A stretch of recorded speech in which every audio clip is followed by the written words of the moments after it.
Korea tends to garner limited attention unless the discussion revolves around Kim Jong-un. While North Korea often receives negative coverage, South Korea enjoys comparatively greater freedom. However, most people have only a limited understanding of Korea.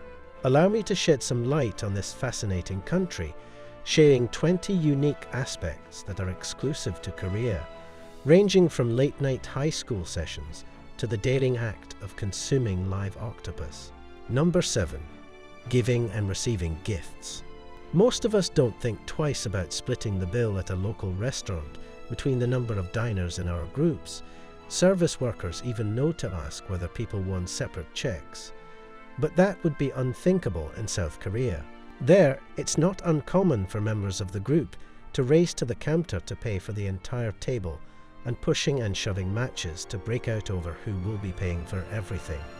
Generous is definitely a word you would use to describe people living in South Korea. They love giving gifts, helping people when they're in trouble, and giving monetary donations and loans when they're in a position to do so. Ask anyone outside of South Korea, and they would say it's an honor thing. The Korean way is about face duty, honor and justice, and paying for everyone's share is one way to show that you are honorable. Then there's the custom of refusing a gift or offer at least 4 times. A person must present a gift 4 times, and the recipient must refuse it at least 4 times. It might be considered rude if you simply say thank you for the gift. Even loaning money is quite a big deal in South Korea. Many people prefer to borrow money from friends, family, and private money lenders rather than go through a public bank. While the interest rates and dangers are much higher than banks, South Koreans like being able to bypass all the paperwork traumas, and of course the government's snoop about taxes. Number 6. Real-time bus stop information. No one likes being crowded on a bus, especially if there's a chance you can miss out on a seat on a long journey to and from your destination. But that might be a problem of the past in Seoul. This advanced city that relies heavily on public transport has now installed screens at bus stops, showing real-time information about buses along a route. Now we all know this technology isn't new. Bus and BRT control centres have made this information available for many public and urban transport systems, but it hasn't been at bus stops.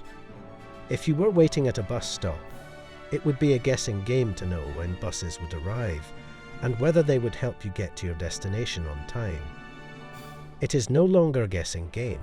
If you can see that several buses are travelling near minutes apart, and you notice that the first bus to arrive is already jam-packed full of passengers, you can wait for the next bus to come. The bus screens are also interactive, meaning you can learn more about different travel routes and enjoy up-to-the-minute information about them. If you're interested, you can even see public information like weather forecasts, road conditions, and financial news. This is a game changer for many who have become tired of being fortune tellers regarding when their bus will arrive. Number 5. Transport subsidies for pregnant women. Being pregnant is hard, note that I know. But so I've heard, of course. But life will get a little bit easier if you live in Seoul, North Korea. From June 2022, the Seoul city government started giving pregnant women transportation costs subsidies.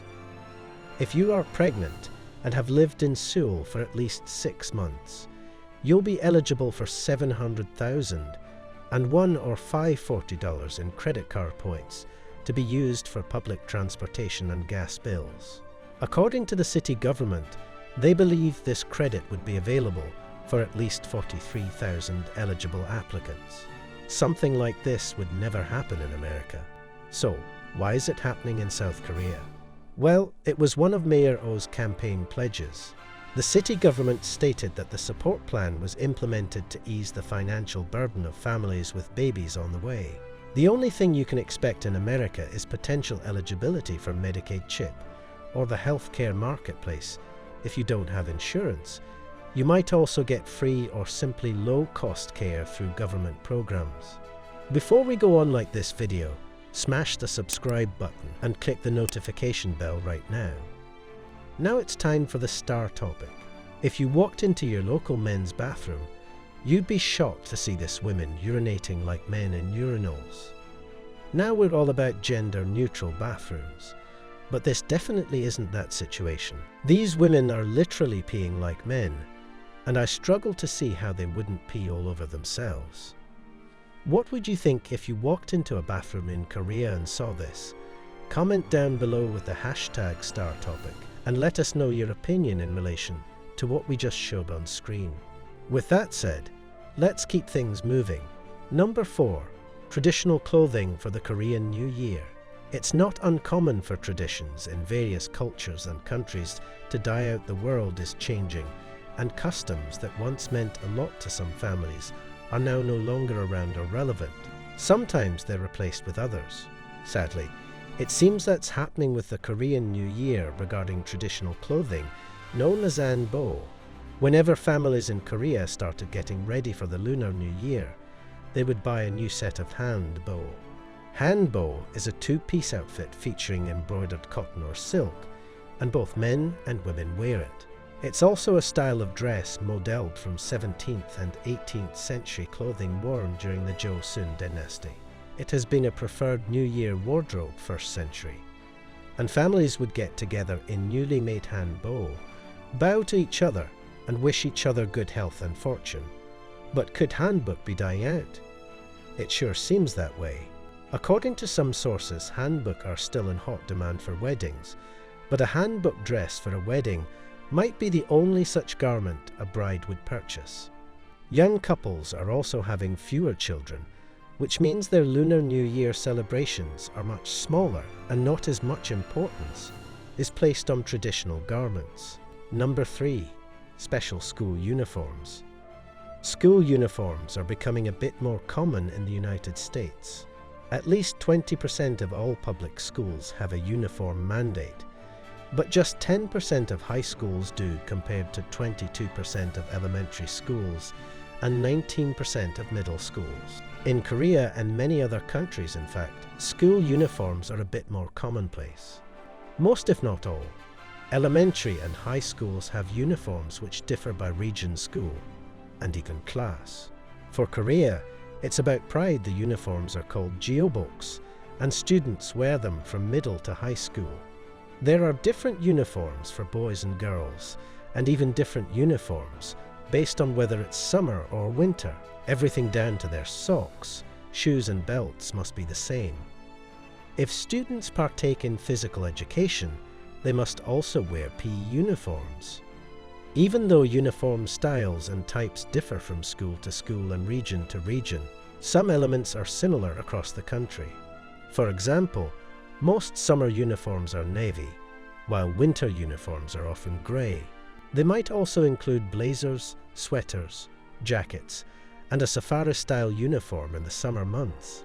If you're a girl, you'll most likely wear pleated skirt or long dress trousers, a white shirt with sleeves and a collar, a tie, a vest, and white socks. Boys usually wear dress trousers, a white shirt with sleeves and a collar, a vest, a jacket tie, white socks, and a belt. Number 2. Korean Soju. What would you assume would be the number 1 selling liquor? By volume, you might guess vodka, or possibly even the beverage White Claw, but it's actually something you might not have even heard of: soju. Soju is a popular spirit from Korea that can be between 20 to 24% alcohol by volume. Now, obviously this is much lighter than many other options like vodka, which is generally about 40%. If you were to compare soju to any other spirit, it would most likely compare to vodka. It has a neutral flavor, but doesn't come with that familiar burn you'd expect with spirits like vodka. It's the most popular alcohol in Korea, but also quite popular in other Asian countries like Japan and China. The taste of soju can depend on the manufacturer, as there are no rules or laws surrounding the ingredients that you use to make it. Most options on the market taste similar to vodka, but it's not uncommon for it to be slightly sweeter and even more viscous or syrup. Soju is a distilled spirit, but its low alcohol content means that restaurants have more freedom to serve it. It can be served in some states like California and New York. Without a specialty liquor license, you only need a beer and wine permit. And unlike other spirits that you typically wouldn't drink, straight soju is quite comfortable to drink straight, although you might like to use it as the foundation of cocktails. Number 1. Very few public trash cans. When you're enjoying lunch in a public space, you finish what you're eating and throw your trash into a public bin.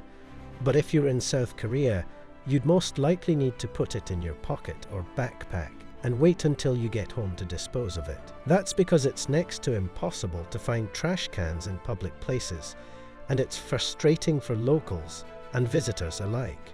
If you're going to purchase food from local businesses, it's only natural to need to dispose of the resultant waste. But the city government has made it challenging to do so by removing 3,900 trash cans up until 2007.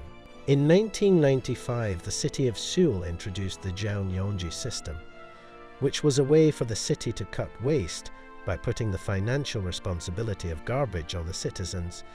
You had to buy your own special bags to dispose of waste, and public trash cans were removed to stop people from bypassing the system and just getting rid of their household waste in a public space.